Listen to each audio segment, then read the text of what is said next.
जरा यहां पर ध्यान से देखना कि जैसे हमारे पास यूनिट्स एंड मेजरमेंट चैप्टर हुआ है, vector and calculus, motion straight line, 2D, loss, friction, work power, circular, system of particles, और अभी हम लोग यहां तक पहुंच गए हैं रोटेशन में। ठीक है, तो आपको आज जो ये पीडीएफ मिलेगी, ठीक है, ब्राइटनेस आपको ज्यादा लग रही होगी अभी, ठीक है, लेकिन ये आपके क्लास के बाद के लिए है, जो हम लोगों ने चैप्टर्स कर लिए हैं। जैसे अगर आप देखें रोटेशनल मोशन में एंगुलर डिस्प्लेसमेंट, वेलोसिटी और एक्सेलरेशन के ऊपर 6 सवाल आए हैं। ये हाँ, ब्राइटनेस थोड़ी कम कर दी मैंने। ये आपके 2019 के बाद से जितने भी हमारे पास क्वेश्चंस आए हैं उनकी क्लासिफिकेशन है। ठीक है, torque, moment of inertia and theorems पे 58 क्वेश्चंस आए हैं, 58 क्वेश्चन, ठीक है हमारे पास। ओके, जो आपका फिक्स्ड एक्सिस रोटेशन है एंड टॉपलिंग, इस पर 4 क्वेश्चन आए हैं 5 साल में, सारे शिफ्ट में मिला के। ठीक है, फिर उसके बाद है आपका energy analysis and rolling motion पर 19, अभी रोलिंग मोशन हमारा पार्ट रह रहा है थोड़ा सा। ठीक है, एंगुलर मोमेंटम पे 22 क्वेश्चंस आए हुए हैं, और combination of rotation and translation, जो अभी हम लोग लास्ट लेक्चर में देख रहे थे, CRTM जिसको आप कहते हैं, उस पर 9 क्वेश्चंस आए हुए हैं। ठीक है, क्लियर? तो अगर आप यहां पर ध्यान से देखें, ठीक है, तो हम लोगों ने कितना पार्ट कर लिया है। हमारा एंगुलर मोमेंटम, मैंने कहा था एंगुलर मोमेंटम रेस्ट नेक्स्ट बचा है। अब आप ध्यान से देखें, रोलिंग मोशन आपका 16% ऑफ द चैप्टर ही बचा हुआ है। अगर हम लोग एंगुलर मोमेंटम खत्म करते हैं तो मैंने आपको बोला था अप्रोक्सीमेटली 25-25-25-25% के आसपास है, लेकिन सबसे ज्यादा सवाल मोमेंट ऑफ इनर्शिया के हैं। आसान सवाल आते हैं, इजी सवाल आते हैं, आप लोग आसानी से उसको कर सकते हैं। इसलिए कहता हूं रोटेशन को आप पूरा एज अ चैप्टर टफ मत मानिए, उसमें कुछ कुछ चीजें टफ हो सकती हैं, जैसे combined rotational and translational motion, ये थोड़ा सा टफ पड़ता है बच्चों को। रोलिंग मोशन भी आसान है, बिल्कुल आसान है। CRTM की दिक्कत है, अगर आप देखो CRTM की सबसे कम वेटेज इसी के 9 क्वेश्चन आए हुए, मतलब वो आपके अगर एक्सेलरेशन वाले को छोड़ दे 9 क्वेश्चन आए हैं, तो उसको छोड़ करके आप सारे क्वेश्चंस को आसानी से लगा सकते हैं। आज हम लोग एंगुलर मोमेंटम के क्वेश्चन सवाल स्टार्ट करेंगे। मेजॉरिटी PYQs आप देखना, आप खुद से ही लगा ले जाएंगे, खुद से ही लगा ले जाएंगे। ठीक है, अब इसके बाद आपका सारे चैप्टर्स का वेटेज मैंने यहां पे दे दिया। अच्छा, एक और चीज है जो आपको मैं बता दूं बेटा, ये क्या है, अगर आप देखेंगे हमारे चैप्टर वाइज वेटेज मतलब पूरे सिलेबस में, पूरे जेई मेंस में अगर जो सवाल आते हैं, इस पे ऑन एवरेज 5 साल में कितने परसेंट सवाल आए, तो वो है 4.31%, अच्छा खासा है। क्या आप गैस मार पाएंगे कि 4% से ऊपर कौन कौन है? ग्रेविटेशन है, रोटेशन है, 4% से ऊपर सॉलिड्स एंड फ्लूइड्स है, ठीक है, थर्मोडायनेमिक्स है, SHM आपका कम है, वेव्स, देखो सबसे ज्यादा बच्चे वेव्स से डरते हैं। ठीक है, हाँ दोनों दे देना। वेव्स से आपको सबसे ज्यादा डर लगता है, लेकिन नंबर ऑफ क्वेश्चंस वेव से ज्यादा नहीं पूछे जाते, ज्यादा नहीं पूछे जाते। 1.94।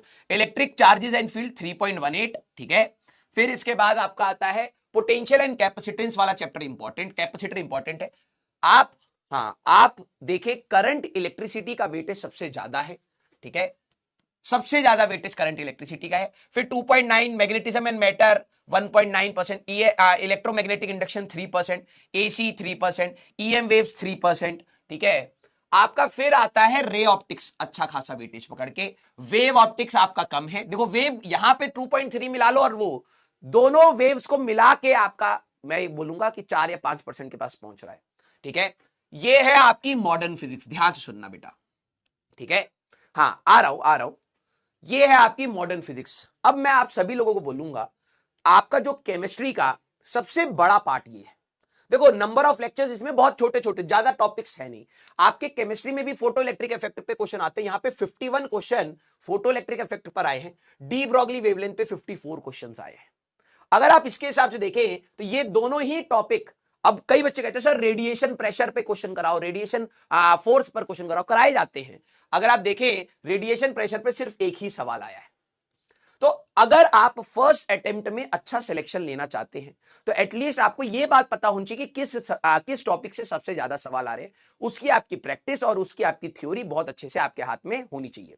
ठीक है, अगर आप पूरे मॉडर्न फिजिक्स को जोड़ते हैं तो 4, 5, 6, 7, 8, 9, 9, 4, 13 और 3, 16% के आसपास आखिरी की। तुम ये गैस, मतलब तुम्हें ये बात पचेगी नहीं, 15 से 16% आपके 12वीं के आखिरी छोटे छोटे चैप्टर से आ रहा है।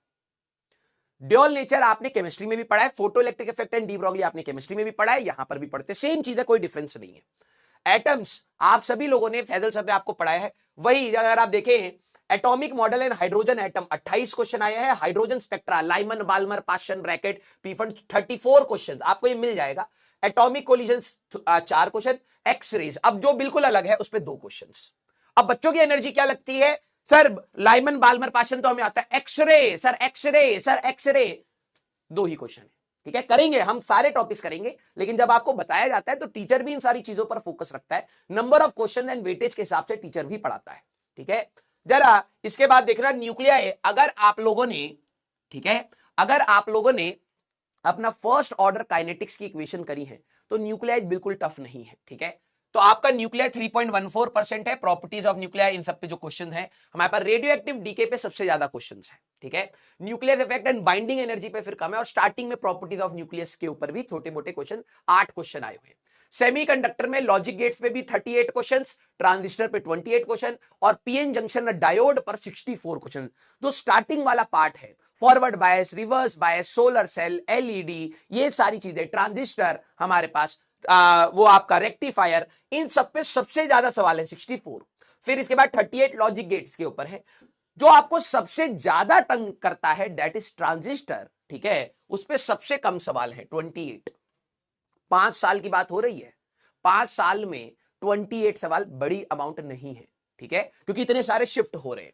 फिर आपका कम्युनिकेशन सिस्टम कई बच्चे छोड़ देते, 27 एंड 44, 70-80 क्वेश्चन तो इसी पर आ गए, ठीक है। अब मैं आप सभी लोगों को बोलूंगा कि ये चीज मैंने आपको मैं मिटा देता हूं, क्योंकि आपको मिलेगी तो आपको देखने में आसानी रहेगा, ठीक है।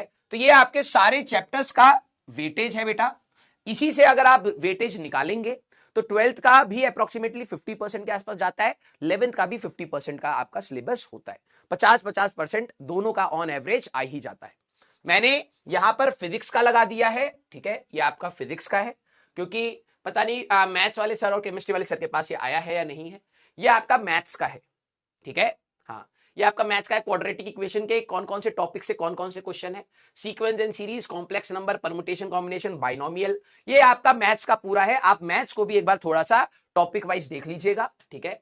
और differential equation, straight line, circles and all सारा मैथ्स का है, ठीक है। और मुझे लगता है जेई मेंस में मैथ्स का थोड़ा एनालिसिस आपके पास होना बहुत इंपॉर्टेंट है, ठीक है, कि किस टॉपिक को, अगर जैसे मान लीजिए आप कोऑर्डिनेट ज्योमेट्री पढ़ रहे हैं, वेक्टर्स पढ़ रहे हैं, वेक्टर्स में जिस टॉपिक से सवाल ज्यादा आ रहे हैं, क्या आपके वो टॉपिक स्ट्रांग है या नहीं, उसके सवाल आपसे बन रहे हैं या नहीं, ये मैटर करता है बेटा। तो एटलीस्ट आपको एक आइडिया मिल जाएगा कि किस टॉपिक पर कितनी एनर्जी आपको लगानी है, ठीक है।